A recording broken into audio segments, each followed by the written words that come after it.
Ayun, mga kapatid, nakakatuwa itong mga politiko na ito eh. Gaya ito yung Dilima.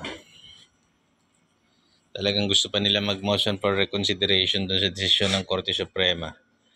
Ay basura yung impeachment. Ibiruin mo, sabi ng Korte Suprema, immediately final and executory. Tapos sa MR ka, i-reconsider nyo naman ang desisyon nyo. Mali, umaasa kami. Putang ina. Paano kayong palagay nyo pagbibigyan kayo? Pag pinagbigyan kayo ng Korte Suprema dahil tinakot nyo, magpi-people power. O lalo kayong mapiperwisyo. Gusto nyo pa, paboran kayo ng Korte Suprema para pagmukain na lahat ng institusyon, wala na. Ganun yung gusto mong gawin, Dilima.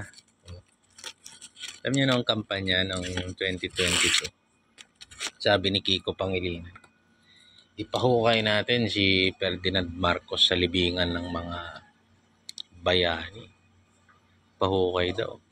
Itong sila Bonggang Bongbong tsaka yung team niya, puta, tamilmil. Tameme lang ang mga putya.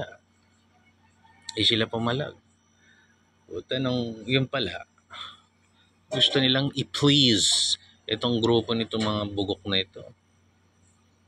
Siyempre, dahil sa kalokohan nila, saka sa pambabastos nila sa bansa at saka kay Duterte, nasabi na rin ni Inday Sara yun. Hukayin ko yun, tapong ko sa West Philippine Sea. Doon naaalma sila Sandro pag ini-interview. Wow. Sinabi mo, hukayin ang lolo ko. Ay talagang pipirma ka impeachment. Gaganong-ganon na sila mga putang. Di ba? Tingnan yung kabalbalan ng politika sa Pilipinas. Alam mo, Laila de Lima, magkasundo na lang tayo. Hukayin na natin yung mga labi. Itapon mo dun sa South China Sea. Tapos makipaggera ka na rin sa mga Chinese dun. Yun na lang gawin mo sa buhay mo para may katuturan. Naging abogado ka para lang maging ganyan. Kakahiya. Parang walang say-say yung buhay mo.